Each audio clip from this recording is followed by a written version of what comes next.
Hello, everyone. Welcome to Healthy Masculinity and Storytelling. We think the webinar will probably last about an hour. My name is Pat McGee.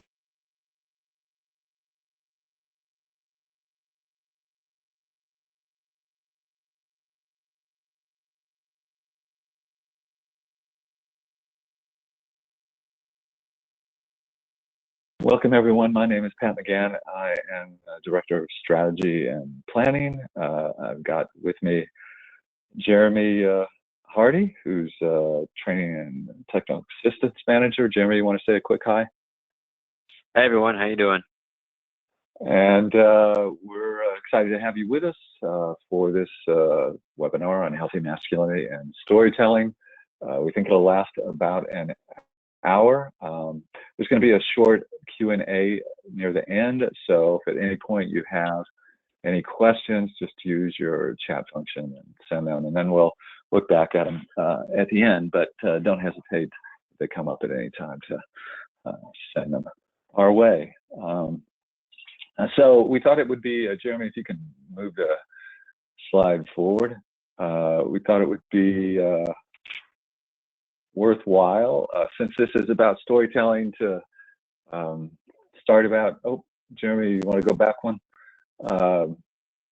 To start by sharing our stories, or at least some stories that one of us is each going to tell a story that we think is related to masculinity. And Jeremy, since your picture is first there, you want to go ahead and share yours? Sure, Pat, and thanks everyone for joining us today. Again, just want to remind everyone we will be muted, having participants muted for most of the session, so please do use your chat and questions functions to communicate with us. So my story, just to keep it brief, I'm right now paying attention to the way that masculinity and hair are connected, and those of you who can't see, since it's my picture right now, I recently just shaved my head, and so it's really changed up the way that I look and my relationship to my self-image. And it's a very radical shift, but the thing that's interesting to me is how it has put me in touch with the ways that hair is part of what we call the dominant story of masculinity, and how we expect men to look, especially what hair indicates about age, about athleticism, about your performance of masculinity. And so I'm just really in an experimental place with just kind of trying it out, seeing how I like it. And that's a very brief rendition of my story. You want to go ahead, Pat? Yeah, I'll go ahead. And obviously, you can see in my picture, it's something I've been dealing with for a long time. Thanks for bringing that up, Jeremy. And but mine is not going to be so much about hair. It's actually it's a story that took place during my first year of marriage, and we were on the second floor. Our bedroom was on the second floor of this house. I lived in Lubbock, Texas, and we were grad students, my wife and I. And we had a small daughter who's 4. She's now 40. So that's how long ago it happened. And we were both in bed, and we heard somebody drive up to the front of the house and honk, and looked outside. And Abby thought it was her brother, who she thought, well, he had just bought a new car, and she didn't recognize the car, but she thought maybe he was coming to show off his new car. So she said, well, I'll go down and check in with him, and you can just stay up here. So I stayed up stairs, and I heard shortly, just a short while later, I heard this loud sobbing. And I thought it was Abby sobbing, and I was completely freaked out. And I'm not the sort of guy who has a gun or a bat by the bed, or pennies, a sock full of pennies or nickels. I didn't have anything like that handy. So I started running around the room, and I just kind of tore through our closet. I was pushing the clothes out of the way, looking for something in there. I couldn't find anything. Lauren, our daughter's bedroom, was right next to ours, so I ran in there. She was asleep. She woke up, and I said, just go back to sleep. and was tearing through her toy box. I couldn't find anything there. And her closet, just a bunch of stuffed animals. I went to our bathroom and couldn't find much there, except finally I settled on the hair dryer because I figured I could hit somebody over the head with it, or choke them with the cord if I had to. Although I really didn't figure either of those. I just thought, well, it's all I've got. I just need to go downstairs. So I went downstairs, and I have to say, kind of you know, it was a pretty anxiety-provoking moment because I really didn't know what I would find. I went downstairs, hairdryer in hand, and got to the bottom of the stairs, and Abby turned around and looked at me like I was crazy because it wasn't her. It turned out it wasn't her sobbing. It was actually a friend of ours who she had come over because she had some issues and conflicts with her husband, and so she was the one crying. I just didn't realize that, and they both heard me running around like a maniac upstairs, and didn't know what in the world I was doing. So, but you know, the thing about the story is too that it was like one of the feelings that I had during the whole thing was just how much it would have been devastating if anything were to happen to Abby. I mean, I felt that in a way I had never felt anything that deeply before. So that's my story. So those stories are going to come up again. So hold on to them. We're going to use them in different ways a little bit throughout the webinar. So, but first we're going to spend a little bit of time just quickly introducing Men Can Stop Rape for those of you who aren't familiar with the organization. So Jeremy, you want to go on to the next slide? Sure. And I'll just jump in here, Pat. So for those of you who are not familiar, and even for those who are, we are a primary prevention organization, and we are engaging boys and men through healthy masculinity to prevent men's violence against women and other forms of violence. And the premier way that we do that, is through our youth development programming. Our goal is to reach the young people early on in their lives and development, especially in the middle school and high school age ranges, through the Men of Strength Club, or MOST Club, and our Women Inspiring Strength and Empowerment Club, or WISE Club. And so these youth development programs are groups that engage the high schoolers and middle schoolers, and in some cases college campuses too, based on a 22-week year-long curriculum where we introduce our exercises, approaches, and activities to not only teaching our way of looking at the issue and violence prevention, but also serving their needs as young people. And one of the things that we just feature here too is the teen docuseries that is an expression of the Community Strength Project that the young people take on. And Counter Stories, the teen docuseries, is a project that they put together through their own conversations, ideas, and really just with our support. And so that's just a little bit about Men of Strength Club and Women Inspiring Strength and Empowerment Clubs. And other things that we do, a Healthy Masculinity Action Project, we actually did it in 2012. And we did that in concert and collaboration with 7 other national nonprofits, as well as 35 national organizations and agencies who were allies and helped spread the word about the project. And the main goal was to really raise the visibility of healthy masculinity at a national level. And I'm going to talk about it in a little bit more, so I'm not going to go into more detail than that. Where Do You Stand is our social marketing campaign, our most recent social marketing campaign. We've been doing social marketing campaigns for young men and boys for quite a while, since 2001. Where Do You Stand is unique in the sense that it is both a bystander intervention and consent campaign, and it positively role models what those look like for young men. And I think that that's really important. And it may become clear why that's so important throughout the course of this webinar. And then the DC Coalition to End Sexual Violence, which is something we do in collaboration with the DC Rape Crisis Center. And you see they're listed nameless. It's one of the outcomes of the coalition. It's a film on sex trafficking, child sex trafficking, and there's actually a showing, an online showing of that on, well, actually tomorrow. And I think there's another. Do you remember the date of the other one, Jeremy?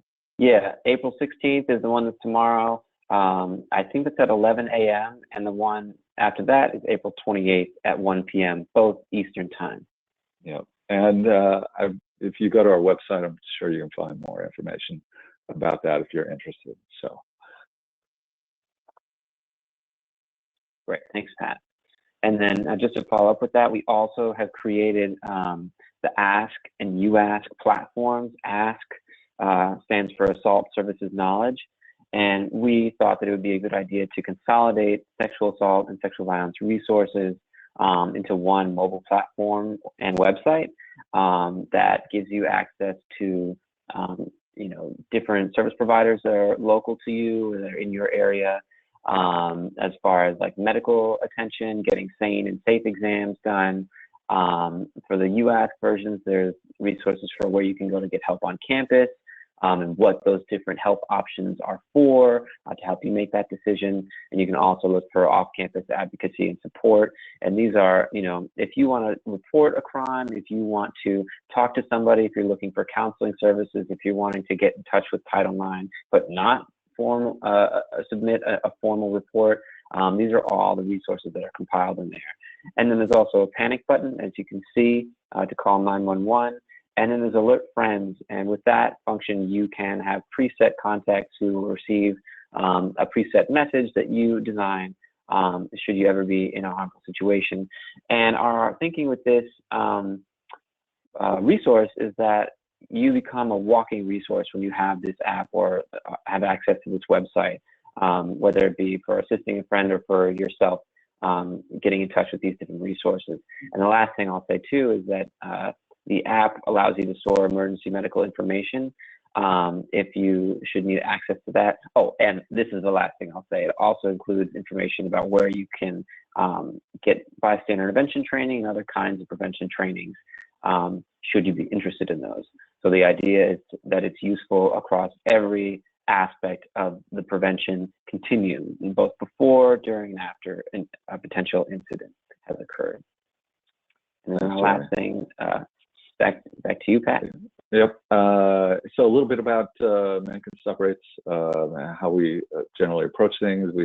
Ever since the beginning of the organization, we thought that we have to engage men in a positive way, just because when you're finger pointing at anyone, they get defensive and they don't take in what you're trying to convey. So that's been central right from the start. We also thought that focus on masculinity was really important, just in terms of socialization of men and boys, and understanding kind of how that has an impact on them, and in relation to sexual violence and other forms of gender-based violence, that you can't really address what men are doing without somehow, in one way or another, addressing masculinity. We've done social, cultural, and personal stories, attention to that from early on in the life of the organization. We're going to use a story framework that we've used since probably 2000, I think it is, dominant and counter stories. So you'll see that a little bit. And then sustained work that if you're really going to have an impact, it has to be done over time. And because if you're thinking about culture change, if you're thinking about social norms, that doesn't happen with the snap of a finger. So you've got to give it some. You got to be in for the long haul. So thanks, Jeremy. Move on. So a little bit about Stories in Healthy Masculinity Action Project. They played a central role. This is in 2012 at the summit, which was based all on storytelling and conversations. And then town halls, campus conversations. It's a 2-year project. So after the summit in October of 2012, we followed up with some town halls, campus conversations. Town halls and campus conversations were based on people sharing stories, men usually, but sometimes a mix of men and women, about their experiences related to masculinity, and then conversations around that, similar to the summit, but a little more free-flowing. And then Twitter town halls, which were reversed. It's usually the experts who are being asked questions. Well, we had the experts ask questions of everybody, and then everybody kind of chime in, and including the experts at that point. But so that we were really trying to kind of make it so that break down that kind of expert non-expert dynamic, so that everybody feels ownership over the issue, and that's one thing that storytelling can help do. But and I think Jeremy's going to dig into a little bit more about why storytelling is valuable. And so, speaking of ownership, and Pat, to your point, we'd like to begin some of the interactive components of today's webinar. So what I'd like to do is just ask you all, why do stories matter? Why do you feel like they are important to you in general, important to groups, communities, society, anything like that? And to type your answers into the chat box, and I can read some of them out loud as we keep going. So why do stories matter to you?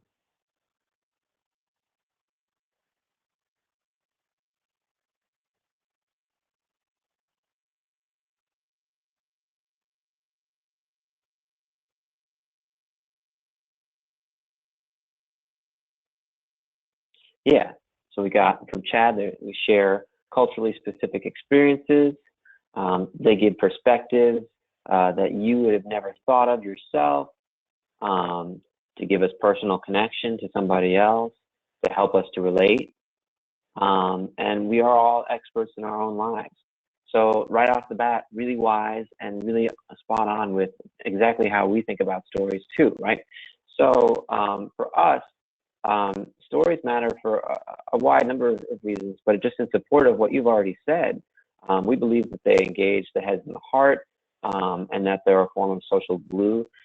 Stories spark other stories. When I hear a story, I feel compelled to get in touch with my own and maybe even share it as well. It's a way for us to create and share meaning, and we believe that everybody has a story to tell. It's how we get to know each other. So they are, pretty easily a great resource to start with, and it's kind of why that we think about they are a place that we can begin to explore masculinity, particularly healthy masculinity, individually and as groups. Yeah, oh, sorry, Jeremy. Go ahead. Oh, I was just going to say, I think I'm passing it to you, Pat. Okay. They are a central element of all our lives. We share stories all the time. I personally don't feel like I really know somebody until I start to know what are their stories. And I love operates as qualitative data, so that because in terms of my own academic background experience, of much more kind of oriented towards qualitative data, and I think they do tell. So they're not only a way of connecting us, but they're also something to unpack, because as it says there, they all create and share meaning. So there's all sorts of opportunities to dig into them. And Jeremy, if you can move on to the next slide. So I think the question is, what stories are frequently told about masculinity, because some are told, you'll hear more often and are repeated more often, and become part of the social fabric much more frequently than others. And so it's essential, it's important to pay attention to those, and become aware that these are told more frequently, because awareness really is that first step. And so if you move on to the next slide, Jeremy. Thank you. One example is that, and And this came out of we were doing a Healthy Masculinity Training Institute, which is a training we do, 3-day training we do every January and July, and it's our most in-depth training. And some people are two guys who come from Oklahoma, and this is when KD or Kevin Durant was still at Oklahoma, and we were introducing the idea of dominant stories and counter stories, and they were talking about, oh yeah, that's the ads, you know, that these ads that relate to KD is a perfect example of that. And so you see here, KD is not nice, and one of the things KD is known for is being nice, actually, and he had a bit of an image problem because he was too nice. So this was earlier in his career when Nike was trying to promote a story that was a different kind of story of KD than you know, the one that he was known by. And you'll see there, leading the league and scoring 3 years straight is not nice. Making defenders famous in all the wrong ways is not nice. Dropping 30 points before anyone realizes what hit them is not nice. Doing damage inside, outside, and everywhere in between is not nice. So, you know, there's a certain sense in which there's a kind of toughness there, kind of his ability to control a game. You know, some of the qualities that are very much tied to the sort of stories that we usually hear, which Jeremy's going to go into a little bit more detail about. Thanks, Pat. And yeah, so for us, we call these dominant stories, and these, especially in relation to masculinity, are stories about conquest, whether it be on the ball field or in the bedroom or in the boardroom or the streets, you know, in different areas of our lives. They are, you know, as you can see, I want to go back to the slide for just a second. As you can see, you know, it's a very statistic-oriented, athletic-centered kind of story about what it means to be a man that's very prominently featured in this KD ad. And I'm sure we can all think of some examples of this that we have not only witnessed, but may have even experienced as well. And so one of the reasons we call them dominant stories, not just to refer back to Hilda Nelson's Damaged Identities and Narrative Repair, where we kind of got the idea from, but really to illustrate too that they are widely known and pervasive in society and maybe even globally as well, and that it speaks to their impact as well. It speaks to, you know, the ways that they have an effect on us and shape our lives, and our relationship to them becomes the thing to explore here. And so, Pat, am I passing back to you for the definition? Yeah, and I think what Jeremy is saying there is reflected in the definition, which is something he mentioned. Hilda Nelson's Damaged Identities and Narrative Repair. That was the first place I was became familiar with the whole idea of dominant stories and counter stories, and so we really kind of took some of her understanding ideas and adapted it in such a way that described what dominant stories of masculinity might look like in terms of how men can stop rape approaches it. And so we see there a narrative representing culturally shared values and assumptions that characterize what it means to be a man. And you know, there's the dominant story.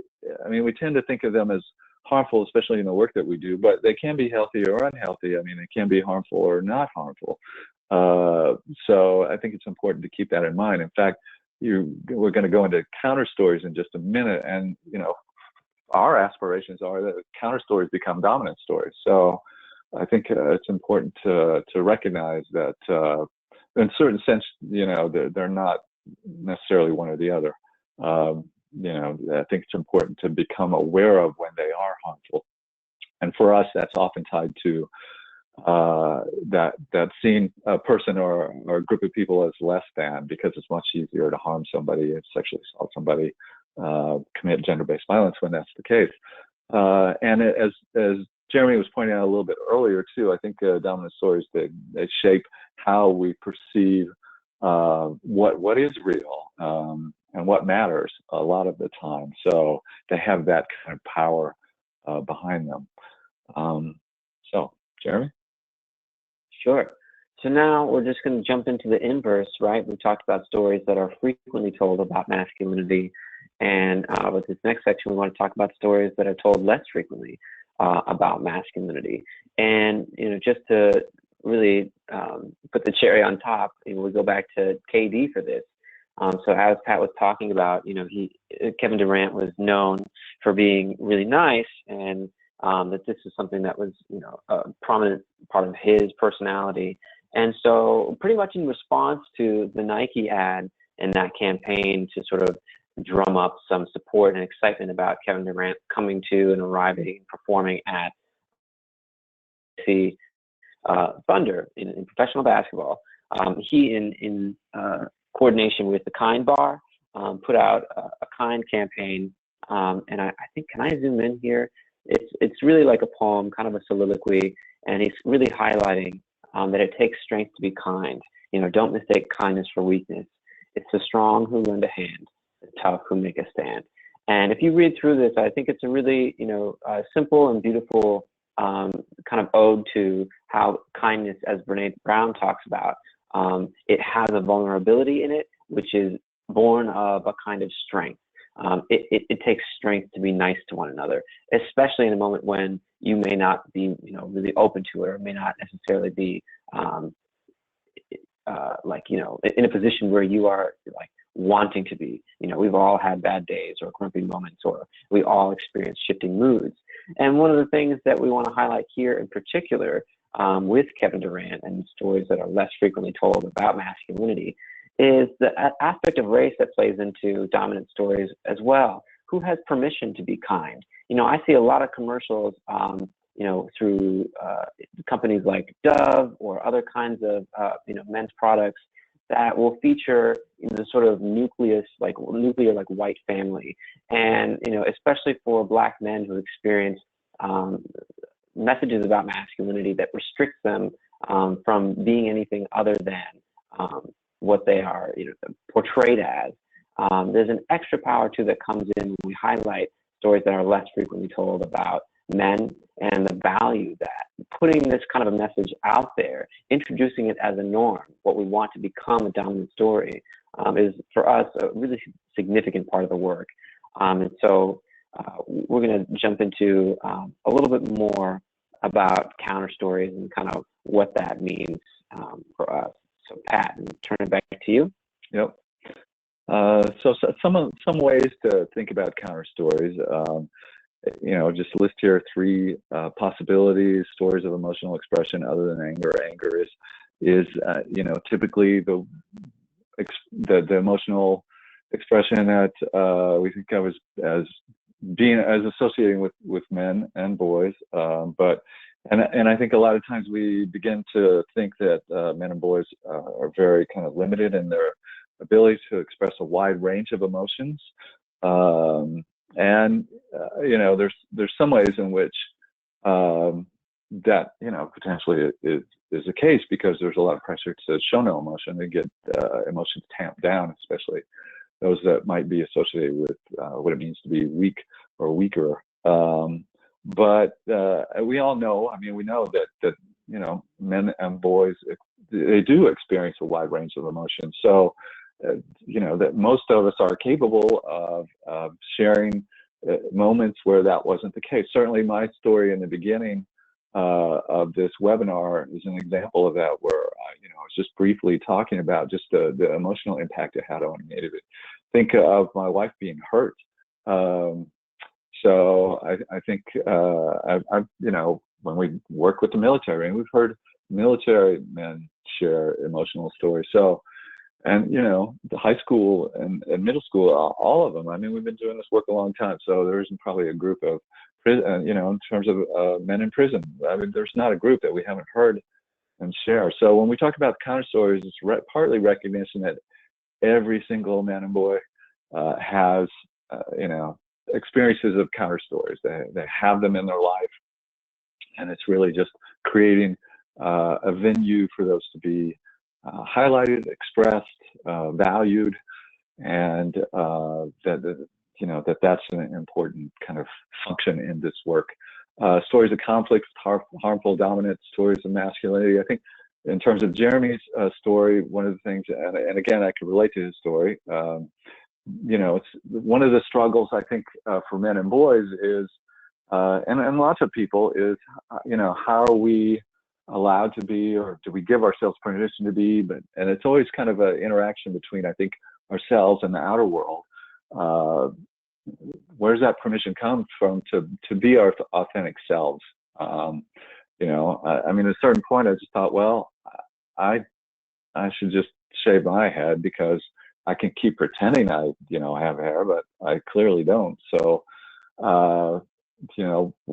even though I had real conflicts about it in terms of, virility and, everything that men having hair signals and all those sorts of things. And then, there's also other things that can be signaled through having a bald head, whether, it's white supremacy. And so it's complicated and interesting in terms of how the counter story has different meanings in different contexts. So, it really depends on kind of that contextual sort of situation. And then stories suggesting the possibility of transformation, I think are meaningful too, because, they help us imagine a world where we can be our authentic selves, or, that a world where there's not going to be sexual violence, or, all sorts of different kinds of aspects of the kind of world that we want, that not only benefits women and girls and others, but also men and boys as well. So I think those are some of the ideas behind counter stories. And if I could add too, Pat, as I take us into the next section, defining counter stories, everything you were saying just made me think of a lot of different things. The first piece about emotions was back to the conversation with Terry Real. He talks a lot about how men either think themselves, the men he works with in therapy, they either think themselves or others see of these men that they are not able to be emotional. And he says that that's a lie. Everybody is able to be emotional. It's that you have to get in touch with it, and it becomes a skill set to use. So part of that dominant story too is not only that there's just one particular kind of anger that is imposed upon how men are supposed to perform who they are, but also that when we think about working with men and having these kinds of conversations with them, there's the perception that we have of them. How it looks for men to be depressed, for example, or how it looks for men to be any kind of emotion across the entire continuum of emotions may look different than we are expecting it to, especially when we think of the long history of the mental health field and how different mental illnesses are characterized behaviorally. And then the last piece about transformation, what you said made me think of the ways that men are in our field and in our movement to be a part of preventing men's violence against women, often seen as the problem. And so there's got to be another role for men to play, one that suggests that not only are they not the problem, but they can be part of the solution, is an area of transformation that we really want to emphasize and lift up and apply to boys' lives globally, that there are other ways that you may be seen as part of the problem or not necessarily as having the potential to change. And we're here to let you know that you do have that potential. You do have that capability.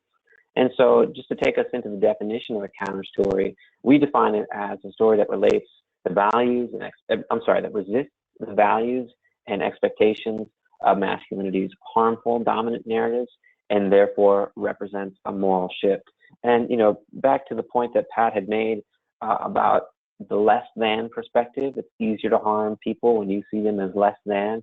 That's part of the dominant story. This moral shift that we're talking about represents a shift away from a less than perspective and towards not a better than, but an equal to, that speaks to the nuance that I think Terry was talking about, back to that conversation, if I may, Pat, about not power over, but power with.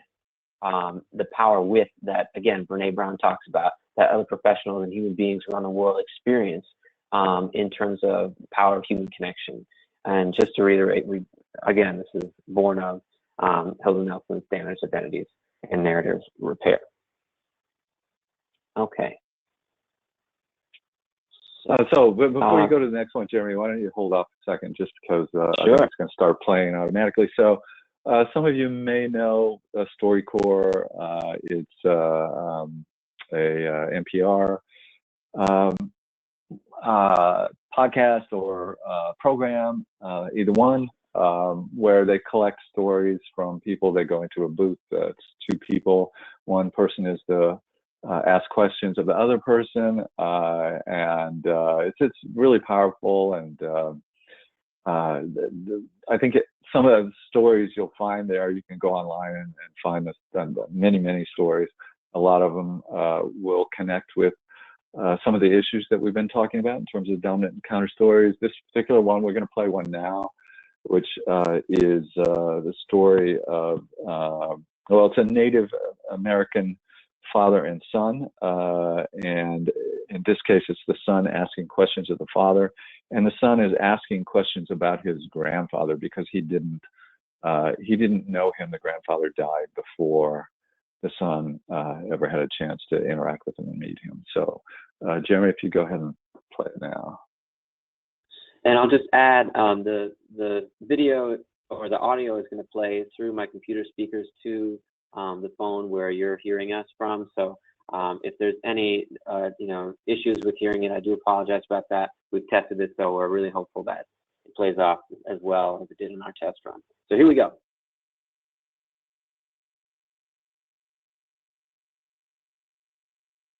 I actually never met your dad, my grandfather.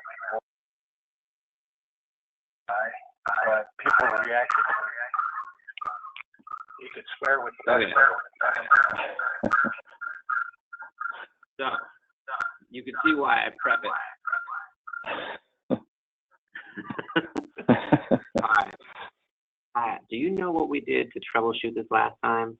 I thought it just played straight through your phone. It did. So let's see. Is there a way that I can minimize this at all? Gosh, I'm not sure if there's a way that we can reduce the feedback. I'd have to mute my phone or the audio on the computer. Yeah, these things happen. So I'll just try and recount it as best I can, and we'll go from there, I think. But basically, the son, as I said, was asking questions of the father about his grandfather, who he never had a chance to meet, and a couple of things I remember was that there was a situation where a bunch of boys, I think it was, had, I think they were, I can't remember, they were either throwing rocks at a girl or somehow mistreating her. And Can I jump in? Yeah. Huh? Yeah. Can I just jump in just to add some specifics too? Yeah. Yeah. You may have heard it more recently than me. Yeah, I've heard this story a million times. So we'll actually, after this webinar is over, we will share with you all a link to the story. It's on YouTube. It's called My Father the Giant. And so the older gentleman here is sharing a story about his father. And so while he was a child, he and some friends were out and they were throwing bottle caps at another kid. And that child was, learning disabled or special needs, whatever term feels most comfortable for you.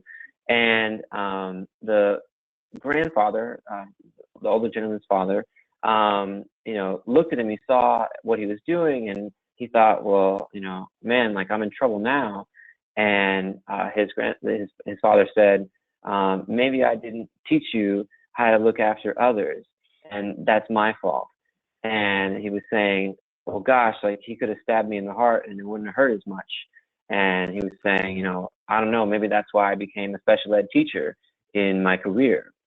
And he shared some other stories too. He was like, came home one day and said, Dad, I heard men don't cry.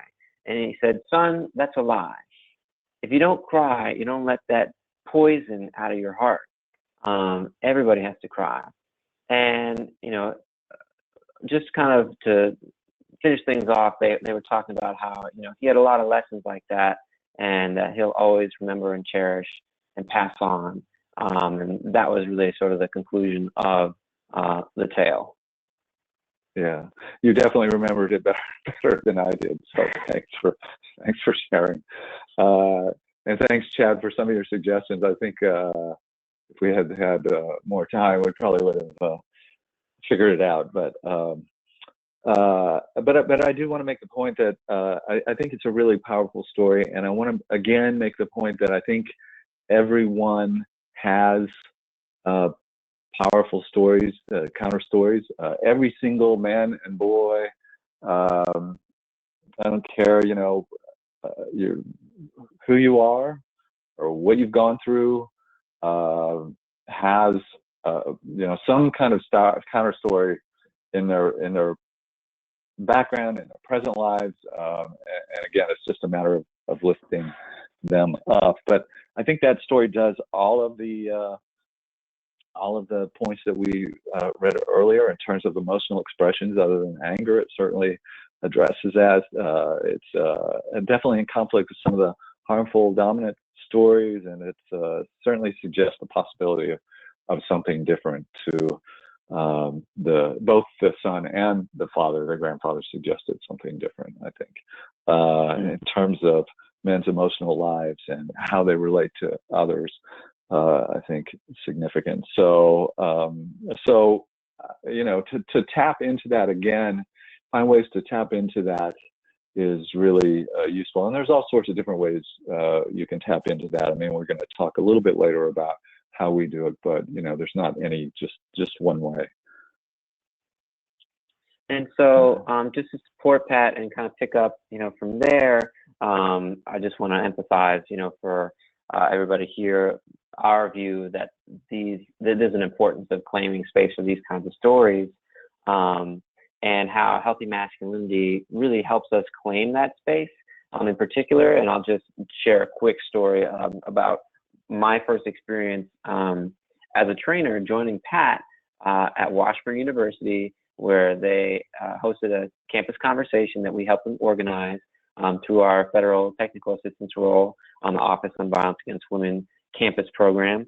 And it was in that campus conversation where we had 100 fraternity grads sitting down and talking with each other about healthy masculinity.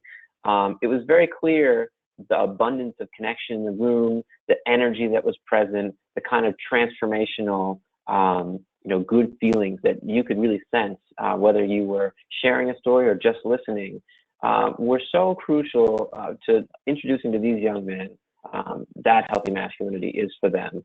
And you could see that sharing the stories gave them not only permission to get in touch with those stories of themselves, but also approval for choosing to perform a kind of masculinity that values these things. And I'd just add, they then, after the event, went to the project coordinator, they're practically chasing her down saying, when can we do this again?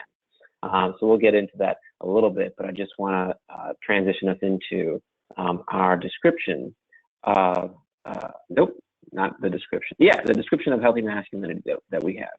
So the way that healthy masculinity helps us claim that space is it allows us to recognize the unhealthy aspects of masculinity that are harmful to the self and others. We emphasize empathizing with the self and others, supporting gender equity and other forms of equity, replacing harmful, risky, and violent masculine attitudes with behaviors and emotionally intelligent attitudes and behaviors that respect the self and others. And then lastly, learning and using emotional and social skills to constructively challenge unhealthy masculine attitudes and behaviors expressed by others. And Pat, if I may, before I pass it back to you, one of the things that I loved about this definition of healthy masculinity coming into Men Can Stop Rape as part of the team was that it, for me, kind of role models a kind of bystander intervention and a way of life, a way of thinking about healthy masculinity as a process that is continually unfolding and always in motion. And it just reinforces the need for a sustained approach to the work, because we believe this work is for a lifetime, from the cradle to the grave. And Tom Schiff is asking, do we believe there's healthy masculinity or healthy masculinities? And one way that that comes up a lot. So Tom, thanks for bringing it up. And one of the ways I tend to speak towards that is that, of course, there are masculinities. I would say there are healthy masculinities. But for me, the question is, well, what is it that connects all those healthy masculinities? What is the healthy part? You know, one way to think of what we have here as well, this is potentially something that the cross health, that you know, is that healthy part, and then it can be manifested in different ways in different cultures, in different circumstances. But there has to be something, some kind of characteristics, qualities, values that is shared amongst all the healthy masculinities that make them healthy.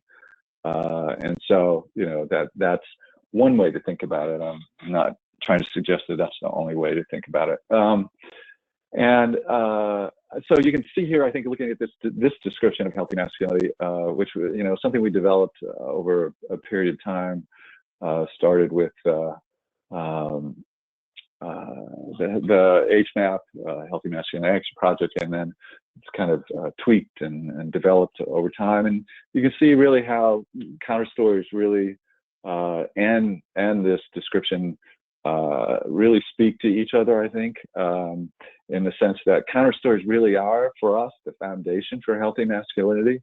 That a lot of the counter stories that we hear are definitely tied to a lot of the things in this description of healthy masculinity, and so they reinforce each other. And so I think it's important to understand that is significant for us as well. And then Jeremy, if you'd go on.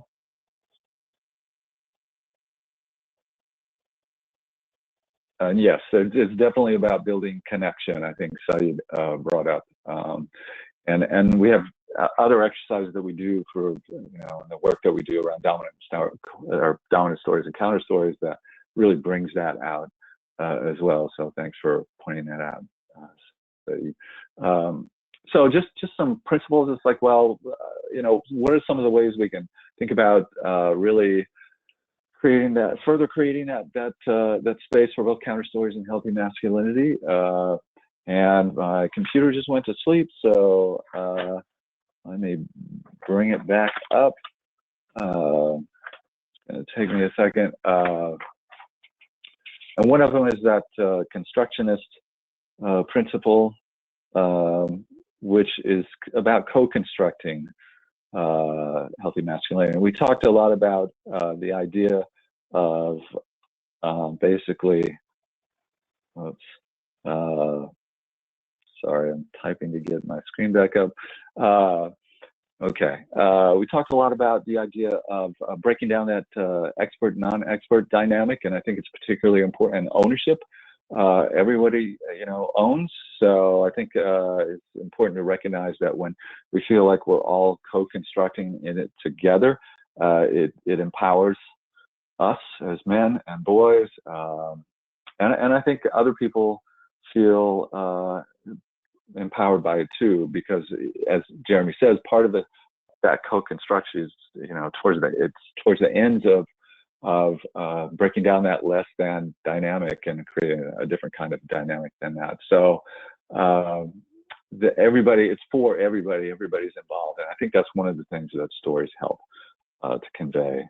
And then Jeremy, if you can move on to the next one, principle 1. And then principle 2 is the poetic principle.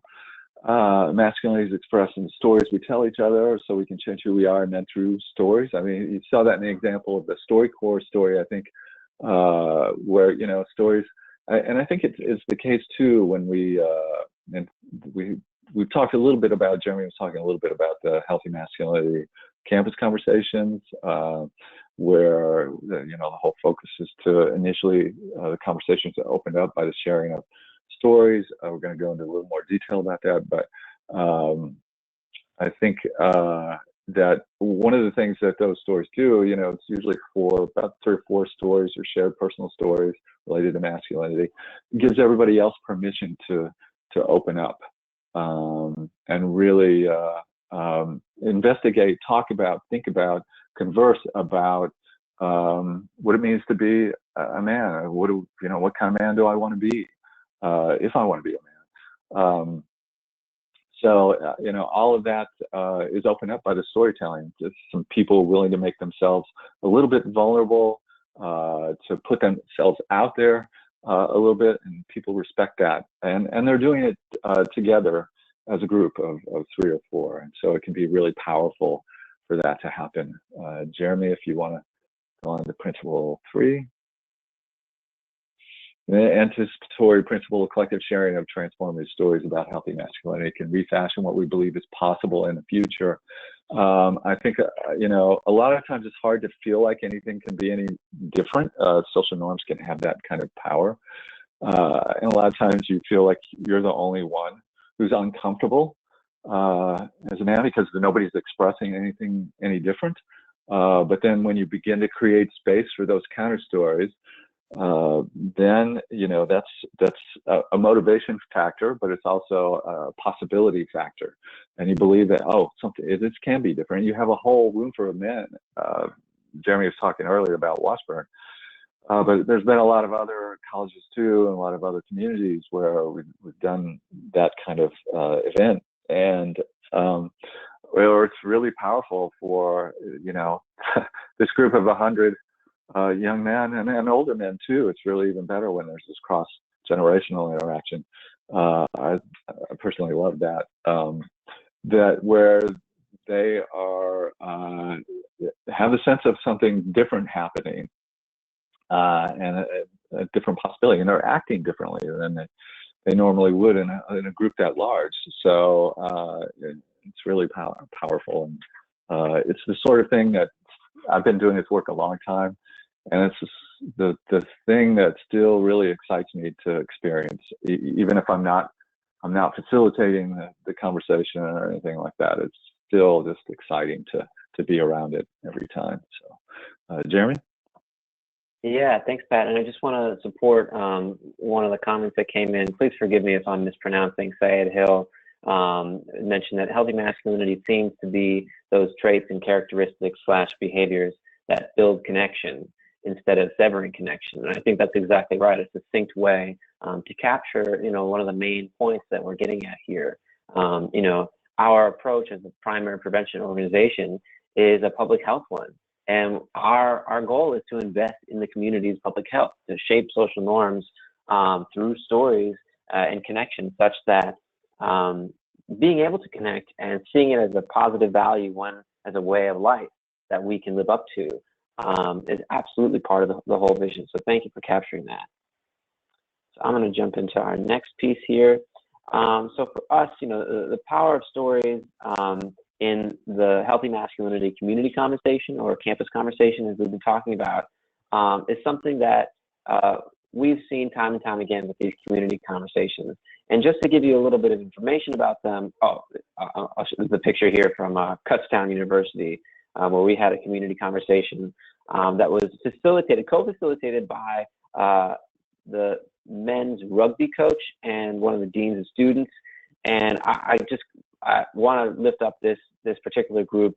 They did a fantastic job of really tackling what for many can be seen as a taboo topic amidst working with men and masculinity, which is groupie culture, particularly in relation to athletics, that it exists in different realms of not only collegiate but professional athletics, is something to be talked about.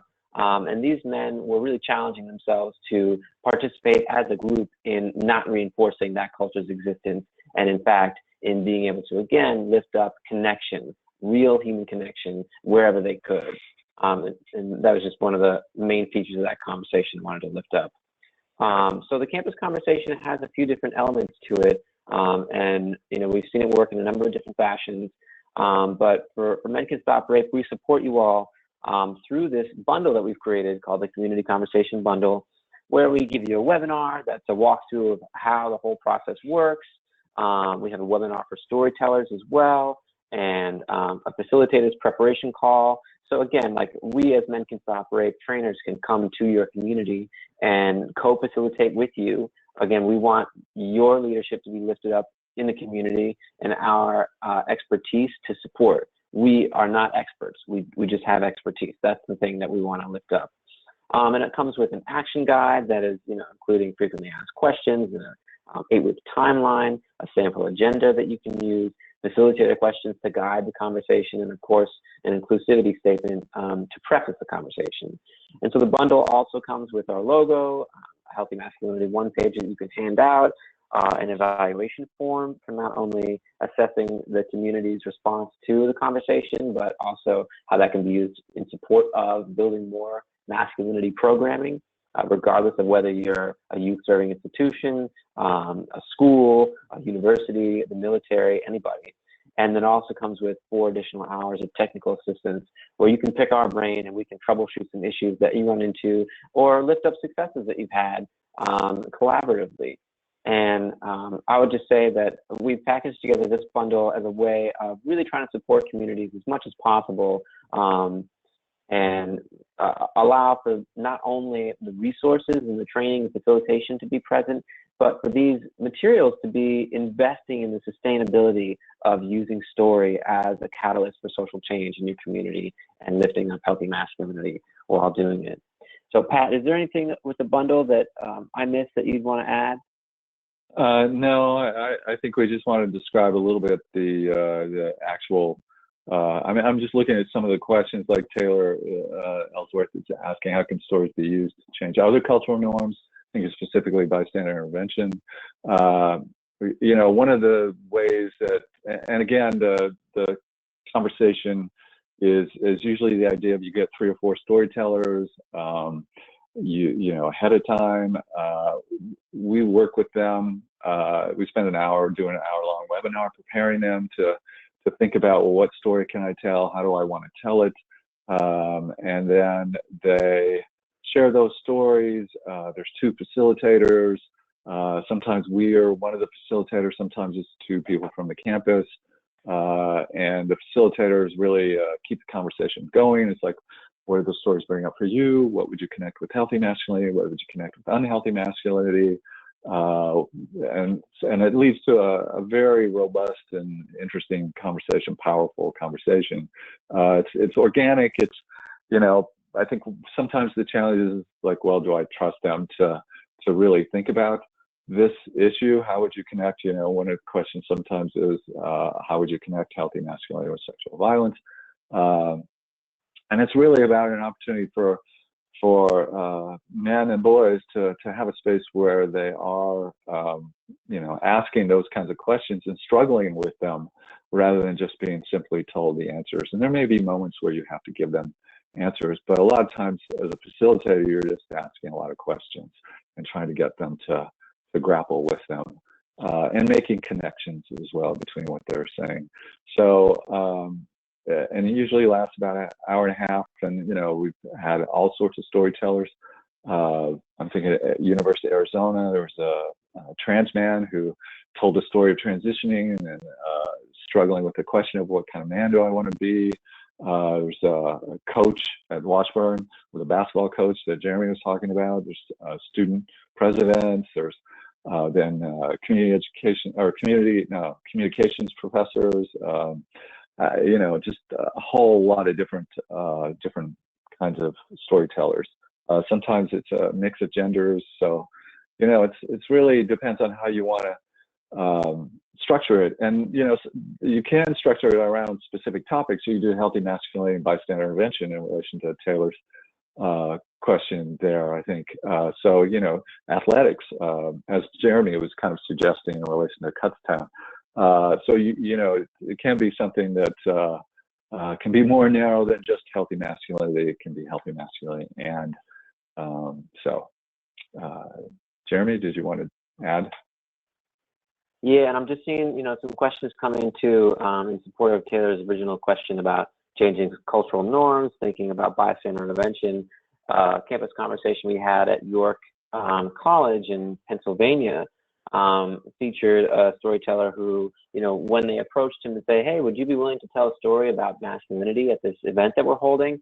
He was like, oh, absolutely. and he immediately had a story in mind and shared a story of bystander intervention that he performed as a college student.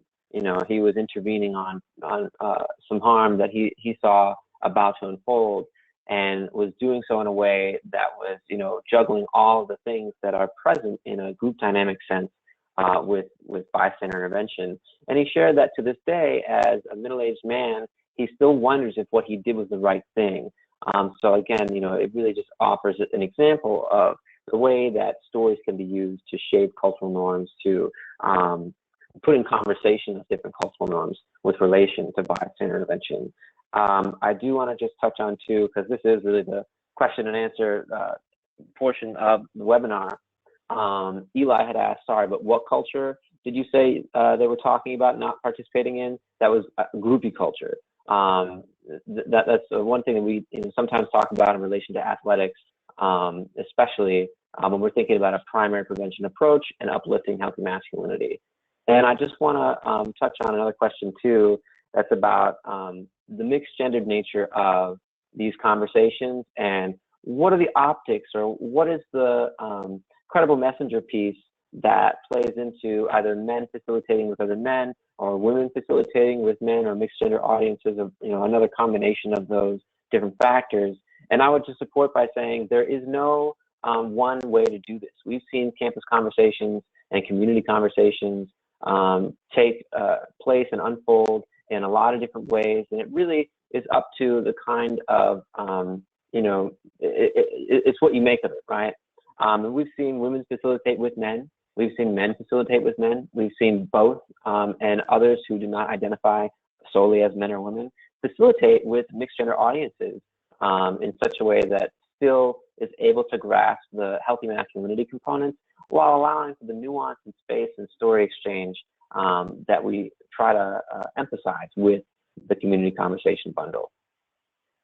And I think in relation to that, I would think the important thing to think about is what sort of relationship does the facilitator have with the students on campus, the young men on campus.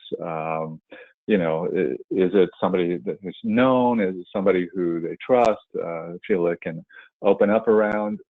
So, you know, I think that's the important kind of question. I think you know, sometimes facilitators feel like they have to be experts around masculinity, but I don't think that's the case. And, you know, we can work with people ahead of time and have many people in terms of helping them think about what are some questions you can have prepared that you can ask, because it's not hard to come up with those, and you can always go to those as needed. So I just, you know, want to